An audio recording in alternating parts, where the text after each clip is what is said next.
오늘 본문은 이 에스겔 37장 굉장히 유명한 본문인데 어느 날 하나님이 에스겔에게 환상을 보여주시는 거예요. 이건 실제 사건은 아닙니다. 에스겔이 환상 가운데 본 거예요. 한 골짜기에 성령께서 자기를 인도하셨는데 거기 보니까 이 깊은 골짜기에 뼈들이 가득 모여 있는 겁니다. 근데 그 뼈들이 죽은 지가 어찌나 오래됐는지 다 바짝바짝 말라 있었던 거예요. 그걸 보고 있는데 하나님의 음성이 들립니다. 인자야, 이 뼈들이 능히 살 수 있겠느냐? 그 순간에 이 에스겔의 마음속이 어땠는지 모르겠지만 그의 대답은 이랬습니다. 주 여호와여, 주께서 아시나이다. 그러니까 아마도 예상을 해보면 에스겔은 거기서 당연하죠, 이런 마음은 아니었던 것 같아요. 근데 그렇다고 해서 또 하나님이 물으셨는데 절대 그럴 수 없죠. 대답하기도 좀 어렵죠. 그러니까 이제 주님은 아시겠죠? 이렇게 한 게 아닐까 생각이 드는데 그 대답을 하자마자 하나님이 오늘 이 본문 말씀을 주시는 거예요. 어떻게 주시냐? 내가 그 뼈들을 다시 살리겠다는 거죠. 그 뼈들은 지금 네가 보고 있는 환상 중에 보고 있는 마른 뼈들은 이스라엘 백성들인데 그들이 다 마음과 속으로 생각하기에 우리는 망했다, 우리는 끝났다 이렇게 생각한다는 거예요. 그런데 내가 그들을 다시 살리겠다 이렇게 말을 하면서 오늘 뭐라고 표현하죠? 그 무덤의 문을 열고서라도 너희 이름을 부르겠다는 거예요.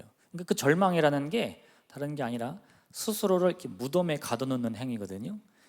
자기는 몰라요, 내가 어디 있는지. 근데 하나님은 정확히 그걸 보시는 거죠. 너희는 지금 스스로를 무덤에 넣었고 내가 그 무덤의 문을 열어서라도 너를 건져내겠다. 그럼 어떤 일이 벌어지느냐? 그때 이제 사람들이 이런 말 하는 겁니다. 와, 저분이 여호와 하나님이다. 네. 우리가 하나님을 안다 말을 하는데요, 사실 잘 모를 때가 너무 많아요. 이건 여러분 이렇게 생각하면 되는데, 여러분 학창시절 중고등학교 때 친구가 물어보는 거죠. 야, 너 내일 시험에 대해 공부 다 했어? 그럼 뭐라 그러죠? 뭐 보통 하나도 안 했어 이러는 친구도 있는데 다 했어. 나 100점 맞을 것 같아. 100점 나와요, 안 나와요? 할렐루야. 기분 나쁘세요? 괜히 왜 묻어뒀던 그 과거의 기억들을 끄집어내십니까? 예. 네. 아니 뭐 어떤 친구들 100점 나올 수 있잖아요, 그죠? 근데 보통 안 나오는 게 정상이에요, 그죠? 여러분들은 정상입니다. 예. 왜? 내가 다 아는 것 같은데 막상 문제를 보면 생각이 잘 안 나. 이상하다, 긴가민가. 아는 줄 알았는데 답을 찍으려니까 잘 모르겠는 거죠. 그런 경험이에요.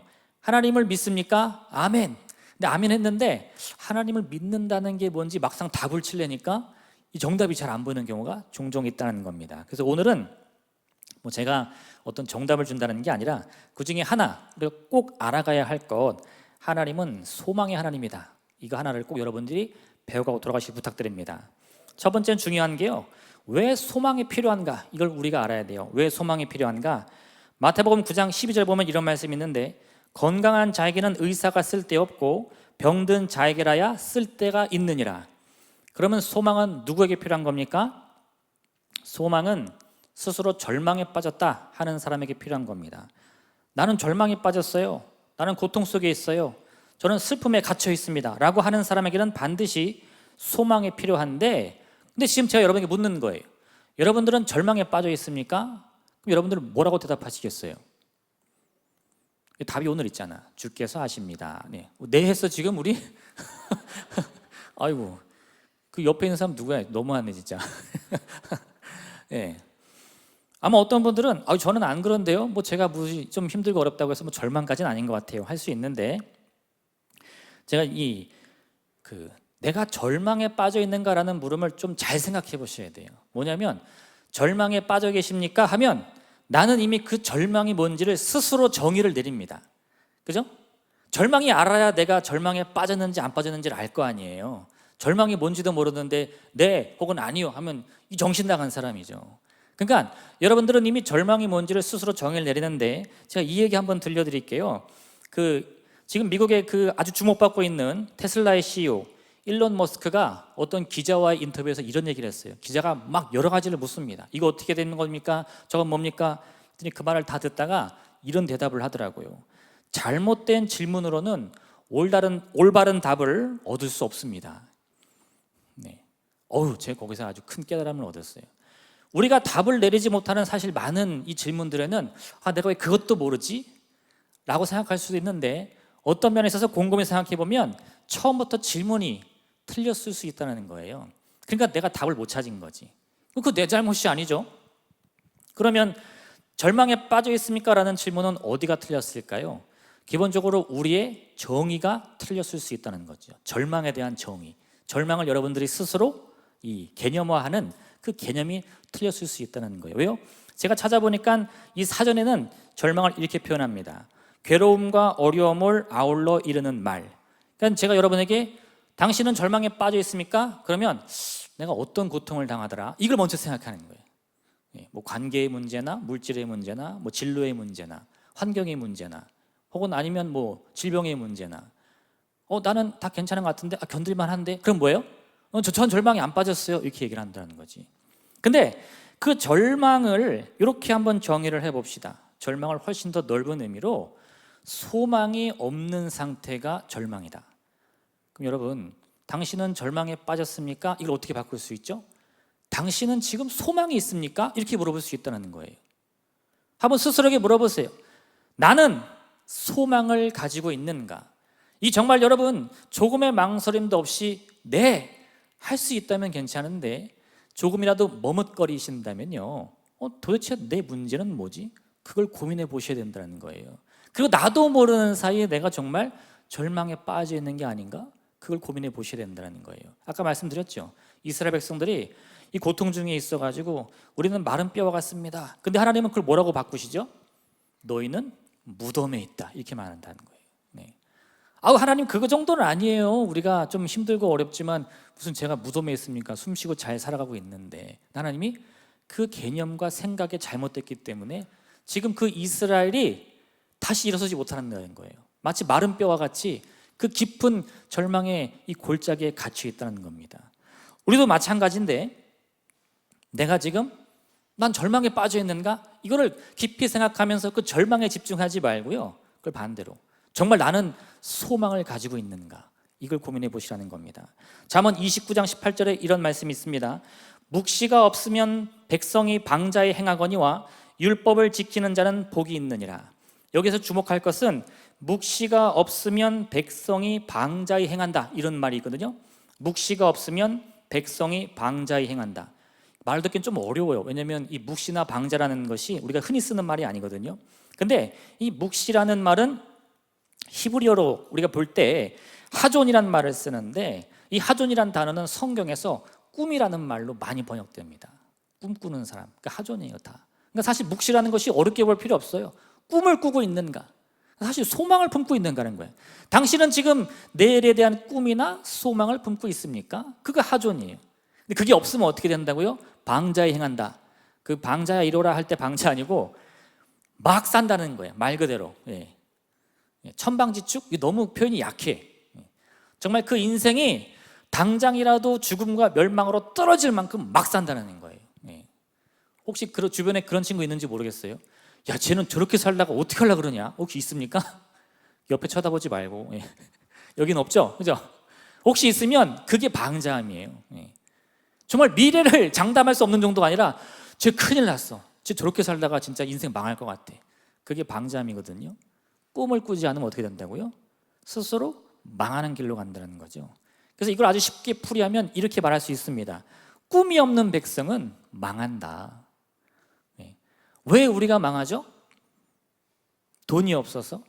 관계가 없어서요? 금수저가 아니라서? 그게 아니고 꿈이 없기 때문이라는 거죠. 수많은 사람들이, 이게 이미 성경에 수백 년 전에 나온 거죠. 수많은 사람들이 주어진 환경이나 관계나 물질의 문제, 능력의 문제가 아니고 꿈꾸지 못하기 때문에, 꿈을 갖지 못하기 때문에 스스로 망하는 길로 간다는 거예요. 얼마 전에 제가 TV를 보다가 김형석 교수님이라는 분을 봤어요. 그분이 나이가 굉장히 지긋하신데 보니까 105세시더라고. 지금도 정정하니까 인터뷰에 나오셨겠죠. 그러니까 이제 기자의 질문이, 아나운서의 질문이 계속 이제 올해 삶에 대한, 이 장수에 대한 질문을 계속 하는 거예요. 교수님 100년을 넘게 사셨는데 인생이란 무엇입니까? 이런 질문을 하는 거예요. 근데 그분이 그런 질문 듣다가 이런 대답을 하더라고요. 인생이라는 것이 오래 사냐 아니면 짧게 사느냐가 중요한 것이 아니라 100년을 산다 하더라도 그 인생에서 나에게 주어진 일이 있다, 내가 지금 해야 할 일이 있다라고 믿는 인생은 그 몇 년을 살도 괜찮다는 거죠. 100세를 살던 105세를 살던. 그런데 그 인생 가운데 나에게 주어진 일이 없어. 내가 이 사회에서 마치 이 버림받은 존재 같아 라고 소망을 잃어버리면 그거는 100년을 사냐 50년을 사냐의 의미가 아니라 그 삶 자체가 무의미하다는 거예요. 이게 100년을 넘게 산 분의 자기가 내린 인생 철학이더라고요. 여러분, 우리 삶의 의미를 가져오는 것들이 많이 있겠지만 그중에 제가 여러분에게 오늘 강력히 말씀드리고 싶은 것은 다른 게 아니라 소망입니다. 소망을 가지셔야 돼요. 아, 나에겐 정말 소망이 있는가? 그럼 오늘 이 시간 함께 생각해 보시면서요, 여러분의 더 나은 내일을 함께 만들어 가시길 부탁드립니다. 두 번째, 여러분, 소망을 찾지 못한 인생을 함께 살펴보기 원합니다. 요한복음 4장 보니까 한 사마리아 여인에 관한 이야기가 있어요. 예수님이 제자들과 함께 길을 가다가 사마리아 지역을 지나시는데 한 우물을 발견합니다. 이건 야곱의 우물이라고 고대 야곱이 봤던 우물로 되게 유명한 우물이었어요. 근데 거기 이제 앉아가지고 제자들은 양식을 구하러 가고 예수님 혼자 앉아 계신데 그때 때마침 저기서 이제 한 여인이 걸어옵니다. 근데 그때 성경이 뭐라 그러냐면 이 6시, 우리 시간으로 따지면 정오 12시예요. 낮 12시. 12시에 여인이 물동요를 일고 걸어오는데 예수님이 그 여인에게 나한테 좀 물 좀 다오. 그랬더니 이 여인이 대뜸하는 말이 당신은 유대인이고 나는 사마리아인이고 당신은 남자고 나는 여자고 근데 왜 나한테 물을 달라고 합니까? 이렇게 말을 하는 거죠. 예수님은 그녀에게 이렇게 말씀하시는데 내가 만일 하나님의 선물과 또 내게 물을 좀 달라 하는 이가 누구인 줄 알았더라면 내가 그에게 구하였을 것이요 그가 생수를 너에게 주었으리라. 사실 이 말씀은 예수님이 나 진짜 목말라 죽겠다 물 좀 줘라 이게 아니고요, 그 여인이 지금 갈증에 가득한 걸 아시는 거예요. 그래서 그 여인에게 먼저 물을 줄 수 있다는 것을 표현하기 위해 먼저 물을 좀 달라 그랬는데 이 여인은 예수님의 말씀을 액면 그대로 받아들이면서 이 자기의 대답으로 받아쳐낸 겁니다.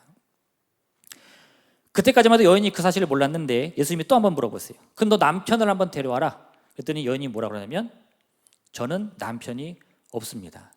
남편이 없었어요? 할렐루야. 나 무슨 여기 지금 주일학교 여름 성경학교 온 것 같아. 자, 여러분 다들 이 얘기 뭔지 아시죠? 네, 대답하기 싫으면 고개라도 한번 끄덕끄덕 한번 해봐요. 네. 아시죠? 네. 이 여인은 남편이 있었어요, 없었어요? 없었어요? 있었어. 아니 근데 없었지. 왜 답이 안 되냐? 예수님 또 이렇게 말씀하시는 거예요. 너에게는 이미 남편이 5이 있었는데 다 네 남편이 아니다. 지금도 만나는 사람이 있는데 그도 네 남편이 아니니까 너는 남편이 없다. 남편이 있는 거예요, 없는 거예요? 이건 자기도 몰라요. 5번의 남자와 만나서 결혼 생활을 했는데 남편이라고 말할 사람이 없어요. 지금도 사실 혼자가 아닙니다. 남자가 있는데 그 왼수도 남편이 아닌 거예요. 할렐루야. 그러니 자신 있게 남편을 데리고 오라 그랬는데 데리고 오기가 싫은 거예요. 데리고 올 수가 없는 거예요. 그러니 그녀의 인생이 어떤지 우리는 바로 짐작할 수 있어요. 제가 아까 이 여인이 물들어 나온 시간이 우리 시간으로 12시라 그랬죠. 아마 최근에는 우리가 이 중동의 뜨거움을 경험할 수 있을 것 같아요. 그죠? 예, 여러분 이 대낮에 한번 밖에 나가보셨습니까? 와, 진짜 이 건물 안에 있다가 문을 열고 나가는 순간 타 죽을 것 같아. 예. 자, 이러다 사람이 진짜 타 죽겠구나. 그 장렬하는 태양이 정말 이글이글 거리는데 예수님이야 제자들이야 뭐 먼 길 가니까 이거 밤낮 가릴 수가 없잖아요. 어차피 해 뜨면 빨리 가야지. 너무 힘드니까 우물가에 서서 물 좀 마시고 양식을 좀 먹고 가려고 그런 건데 이 여인은 그 하루 종일의 시간 중에 그 가장 뜨겁고 괴로운 시간에 물을 들어 나왔다 이겁니다. 또 남편 데리고 오라 그랬는데 남편 없다 그랬는데 알고 보니까 6번이나 남자를 갈아치웠어. 그럼 그 여인의 삶이 어떻겠습니까? 행복했을까요? 괴로웠을까요?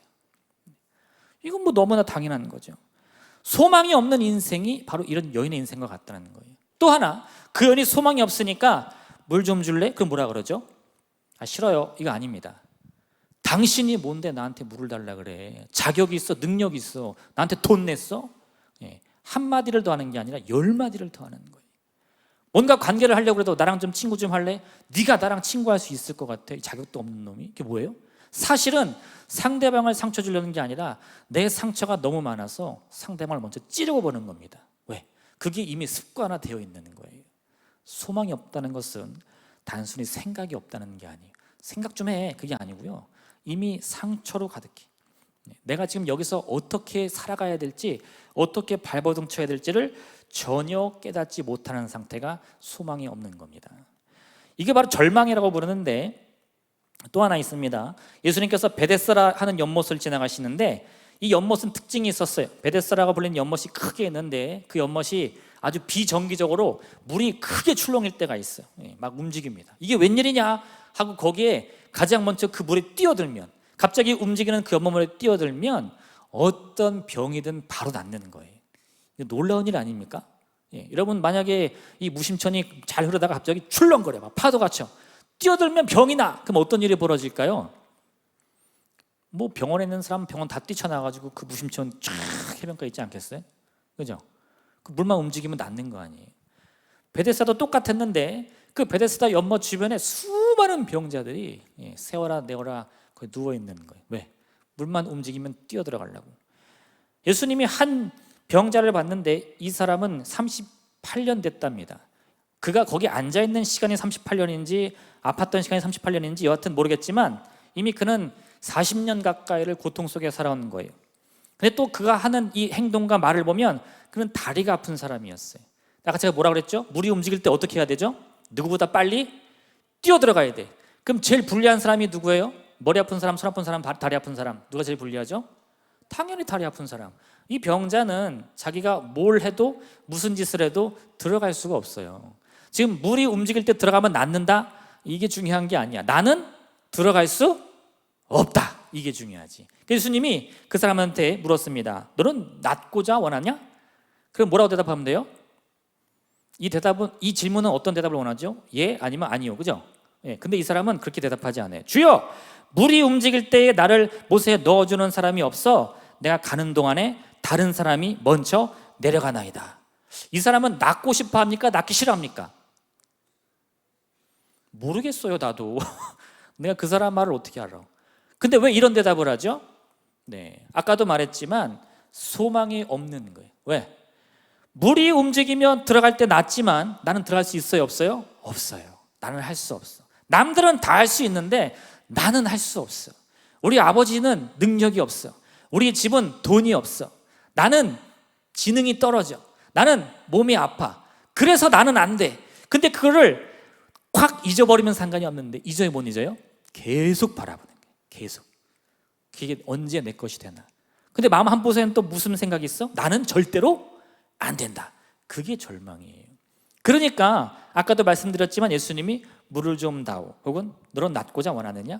예수님이 설마 널 낫기를 원하냐? 이렇게 하셨겠어요? 그죠?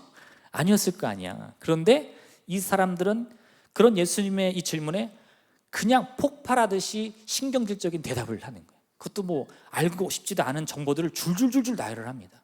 왜 그럴까요?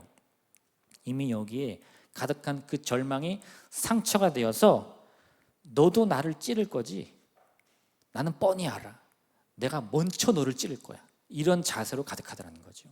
근데 그러면 그 사람한테 누군가, 이 아나운서랑 기자가 가서 당신은 왜 그런 삶을 삽니까? 하면 그 사람 뭐라 그러겠어요?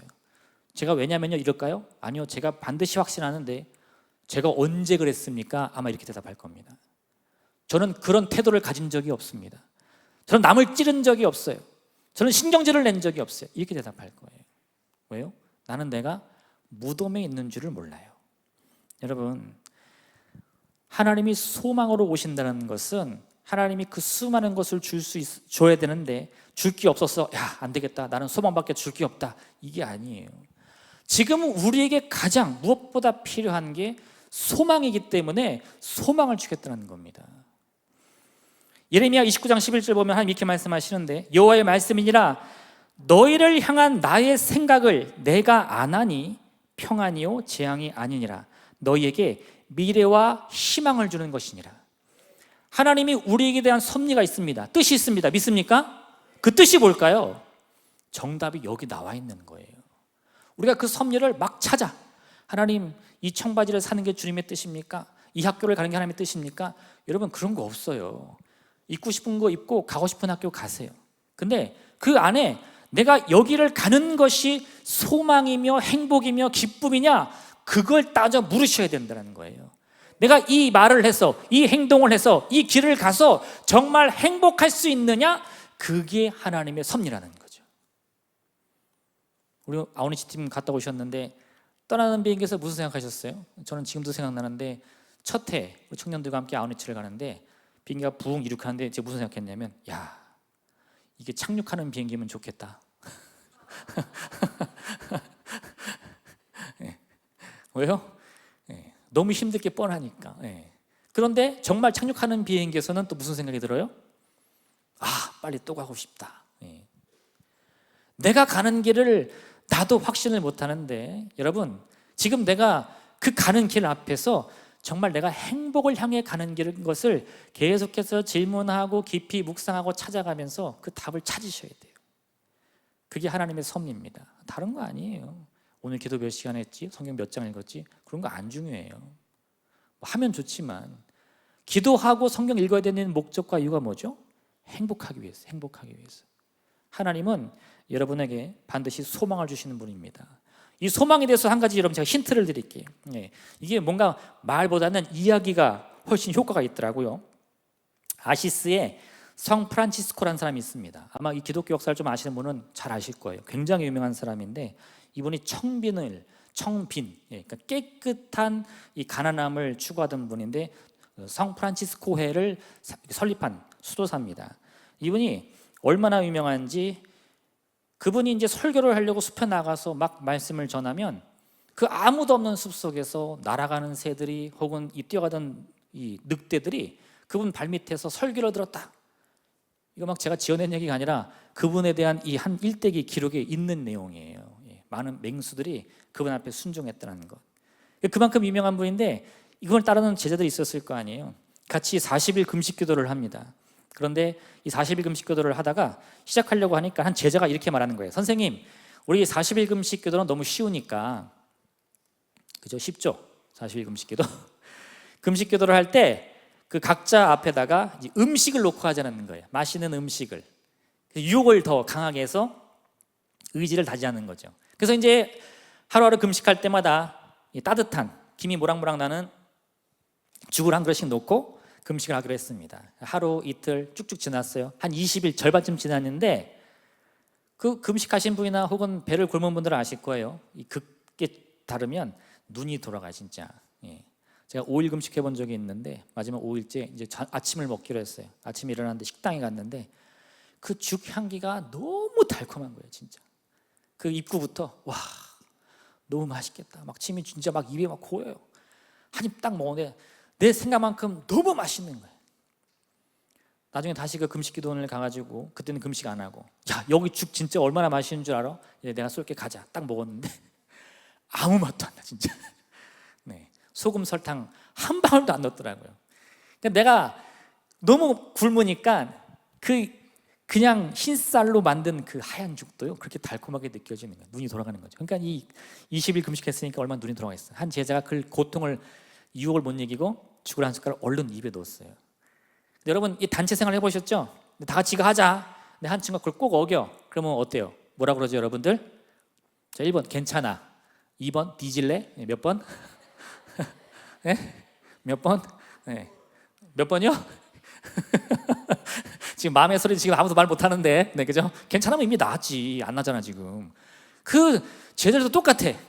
눈에서 막 불이 나면서 막 그 제자를 쳐다봤죠. 말을 못하고, 스승님 때문에. 그리고 이제 우리 스승님이 이 철없는 제자를 얼마나 눈물 쏙 빠지게 혼낼까 기대를 하는 겁니다. 쳐다보는데 이 프란치스코가 갑자기 자기 앞에 있는 죽을 다 마셔버리는 거예요. 제자들이 깜짝 놀랐어요. 아니 스승님, 그렇게 하시면 어떡하십니까? 지금 이 어리석은 제자를 혼을 내주셔야지. 그 스승님이 먼저 드시면 어떡해요? 그랬더니 프란치스코가 이런 얘기를 했다는 거예요. 형제의 허물을 덮어주지 못하며 하는 금식이 무슨 하나님의 영광이 되겠느냐? 차라리 죽을 먹으면서 서로 화목하는 것이 금식하며 서로 싸우는 것보다 낫다. 네. 제자들에게 소망은 뭐였죠? 40일 금식을 성공하는 것. 프란치스코의 소망은 뭐였죠? 어떤 상황에서도 함께 화합하는 것. 여러분, 이 이야기를 잘 기억하시면서 여러분의 소망의 방향을 잘 정하시길 부탁드립니다. 누가복음 9장 26절 말씀인데, 예수께서 이르시되 손에 쟁기를 잡고 뒤를 돌아보는 자는 하나님의 나라에 합당하지 아니하니라. 여러분, 소망을 품었으면요 달려 나가셔야 돼요. 그 꿈을 향해 나가셔야 됩니다. 내가 한번 쟁기를 들었으면 뒤 돌아보지 말고 후회하지 말고. 후회하지 말라는 얘기는요 반드시 후회할 일이 있다는 거예요. 내가 이걸 왜 했지? 후회할 일이 오는데 후회하지 말라는 거예요. 그렇게 나아가는 것이 소망을 품는 겁니다. 그래서 마지막 세 번째, 여러분, 꿈꾸는 인생을 사시길 바랍니다. 시계 보니까 벌써 2시네. 네, 빨리 끝내야 되는데, 그죠? 후딱 끝내겠습니다. 마지막. 오늘 본문의 배경은 주전 597년, 지금부터 한 2500년, 2600년 전에요, 이 예루살렘이 바벨론이라는 나라에 큰 공격을 당합니다. 그때 이 예루살렘이 버티기는 했는데 사실 성벽 절반이 무너지고 수많은 군사가 쳐들어와서 이 바벨론의 많은 백성들을 포로로 끌고 갔어요. 그리고 그 포로 중에 에스겔이라는 사람이 있었어. 에스겔이 바벨론에 끌려가가지고 이 그발강이라는 이 강가에 자리를 잡고 거기서 이제 뿔을 내려 살고 있는데, 한 12년쯤 후에 예루살렘에서 또 다른 생존자가 바벨론으로 잡혀옵니다. 그가 뭐라 그러느냐? 예루살렘이 완전히 망했습니다, 이렇게 말하는 거예요. 여러분들은 이 이야기에 대한 어떤 공감이 없을 수 있는데, 여기서 말하는 예루살렘이라는 것은 이스라엘 사람들이 이 다윗 솔로몬 이후 하나님께서 거한다고 믿었던 장소예요. 하나님이 여기 계셔.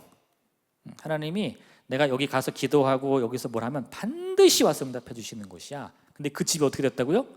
무너졌다. 그러니까 그 사람들은 이 충격이 이루 말할 수 없는 거죠. 근데 그때 바로 그 순간에 하나님이 에스겔에게 오늘 이 본문, 이 말씀의 환상을 보여주시는 거예요. 왜? 예루살렘이 무너진 것이 하나님의 실패는 아니에요. 그들의 꿈이 꺾였다고 해서 하나님의 섭리가 꺾이는 건 아닙니다. 그걸 오해하시면 안 돼요. 오히려 하나님은요, 우리가 이 인생의 이 꺾임 속에서 마치 상한 갈대처럼 꺼져가는 심지처럼, 야, 내 인생 이러다가 진짜 끝나는 거 아니야? 그런 순간에 뭐라 그러시느냐? 야, 나도 마찬가지야, 이거 아니고요, 내가 너를 반드시 건지리라. 이게 소망이라는 거예요. 하나님, 제가 아무리 꿈을 꿔도 제가 능력이 있습니까? 환경이 좋습니까? 제가 이 꿈을 어떻게 이루어요? 저도 배울 만큼 배우고 알 만큼 성장했는데 이건 제가 딱 각도기로 재도 이거 답이 안 나와요. 그냥 이 송충이는 솔잎이나 먹지 오르지 못하려면 안 쳐다볼래요. 할 수 있거든요. 하나님 뭐라 그러냐? 오르지 못하려면 내가 세우는 정의지 하나님이 세우는 정의가 아니라는 거예요. 그 나무 오르고 싶으면 열심히 오르라는 거예요. 왜? 내가 너의 힘이 되어주겠다. 여러분, 이게 오늘 하나님께서 소망의 하나님으로 우리에게 다가오시는 진짜 이유입니다. 오늘 본문의 12절 13절 말씀이죠. 주 여호와께서 같이 말씀하시기를 내 백성들아, 내가 너희 무덤을 열고 너희로 거기에서 나오게 하고 이스라엘 땅으로 들어가게 하리라. 누가 무덤을 열어요? 하나님이. 누가 우리를 건져요? 하나님이. 누가 우리를 다시 고국 땅으로 인도하죠? 하나님이. 하나님이 나를 위해 일하신다라는 믿음을 갖고 열심히 꿈꾸라는 겁니다. 제가 가장 좋아하는 연예인 중에 한 명이 유재석이라는 사람인데 아시나요 혹시? 유명한 사람이네. 네. 이 유재석이 젊었을 때 9년의 무명 생활을 보냈대요. 근데 그 9년간의 무명 생활 가운데 한번 이 예능의 프로그램에 섭외가 된 거예요. 근데 그것도 아주 이 일종의 병풍처럼 뒤에 앉아 있는 연예인들 있잖아. 나왔는지 안 나왔는지도 모르는 거. 야, 그 프로그램에 누구 나오잖아 하면 진짜? 나 못 봤는데? 하는 그런 분들 있죠. 가끔. 예, 뜨기 전에. 유재석이 그런 역할을 맡는 거예요. 그래도 이제 쭉 아예 프로그램이 없다가 섭외가 됐으니까 기쁜 마음에 아침 일찍 차를 타고 가는데 전화가 옵니다. 매니저한테. 여보세요? 그랬더니 그 매니저가 오빠 왜 오늘 방송국에 안 오셔도 돼요. 왜? 나 섭외됐는데. 녹화 직전에 PD가 오빠 잘랐어요. 그러는 거예요. 그러니까 이제 유재석이 그때 하는 말이 저는 그때 매니저한테는 괜찮아 했는데 전화를 끊고 펑펑 울었다는 거예요. 왜 울었냐? 그 진짜 아무것도 아니고 대사 한마디 없이 뒤에 서 있는 역할인데 그것도 싫어서 날 잘랐나? 그 생각이 드니까 정말 세상이 나를 필요로 하지 않는다는 느낌을 받았다는 거예요. 근데 그때 그 괴로움과 이 고통 속에 있을 때 또 다른 PD는 이 유재석만 보면 이렇게 불렀다는 거죠. 메뚜가. 네. 이 사람이 왜 그러나 했는데 자기 프로그램에 뭐 아주 작은 일이라도 이 유재석을 쓰면서 그 메뚜기 이 모자가 있거든요. 혹시 보신 분 있나요? 그걸 그분이 처음 만들었대요. 그래서 너 이거 쓰고 나오라고. 그렇게 해서 계속 쓰다 보니까 점점 자기의 삶이 바뀌더라. 유재석이 혼자 올라간 게 아니라는 거예요. 본인이 얘기한 말입니다. 제가 성공하는데 내 힘으로 한 게 아니라는 거죠. 그 작은 관심, 그 메뚜기라는 말 한마디가 자기에게 소망이 됐다는 거죠. 여러분, 행복한 삶, 꿈꾸는 삶은요, 여러분 내 손으로 이루지 못할 일들이 너무 많아요. 근데 그때도 포기하지 말고 누군가의 작은 관심이나 손길만 있으면 여러분 능히 할 수 있습니다. 여러분 할 수 있어요. 여러분이 그런 사람들이에요. 그리고 하나님은 그런 여러분들을 위해서 내가 보증하겠다 이렇게 말씀하신다는 거죠. 오늘 이 말씀을 기억하시면서 혹시 지금 이 중에 너무나 선명하게 나는 무덤 속에 있다 느끼시는 분 계십니까? 하나님이 반드시 그 문을 열고 여러분의 이름을 부르시고 여러분의 손을 잡아주는 장면을 꼭 마음으로 그리시길 바랍니다. 또 혹은 어떤 분들은 저는 그 정도는 아닌 것 같아요 라고 하지만 나는 생각해보니까 나는 소망이 없이 살았구나 하시는 분 계십니까? 소망을 품으세요. 어떤 소망? 내가 오를 만한 소망이 아니에요. 여러분이 하고 싶은 거, 내가 저거 하면 너무 행복할 것 같아, 저거 꼭 한번 해보고 싶어, 내 능력, 내 환경 그런 거 고려하지 말고 그냥 정말 이 나의 마음 깊숙한 곳에서 반드시 원하는 그런 꿈이 있다면요, 품으세요. 그리고 뭐라 그래? 하나님 저 좀 도와주세요. 저 좀 도와주세요. 네. 여러분이 오늘 이와 같은 마음을 품을 때요, 오늘 이 말씀 그대로 하나님께서 소망의 하나님이 되셨어요. 여러분의 삶을 인도해 주시고 그때 여러분 반드시 이렇게 말할 겁니다. 여호와 하나님이시다. 그분은 살아계신다. 이 귀한 믿음의 체험을 하시기를 주님의 이름으로 부탁드립니다. 이제 함께 기도하기 원합니다. 짧게 기도할게요. 시간이 많이 없지만 여러분, 하나님 중요한 건 다른 게 아니에요. 하나면 됩니다. 하나님 저에게 소망을 주시옵소서. 소망을 주시옵소서. 마음으로 꿈을 꿀 수 있도록 인도하여 주옵소서. 사실 지금은 저는 소망이 뭔지도 모릅니다. 괜찮아요 여러분. 그럴지라도 이 한마디를 꼭 기억하세요. 소망을 주옵소서. 아버지, 그럴 때 나의 생각, 나의 말, 나의 행동, 나의 내일, 나의 운명이 반드시 바뀔 줄로 믿습니다. 이 귀한 기적을 체험하기 원합니다. 우리 주님 이름 생물 만지로 기도하겠습니다. 주여.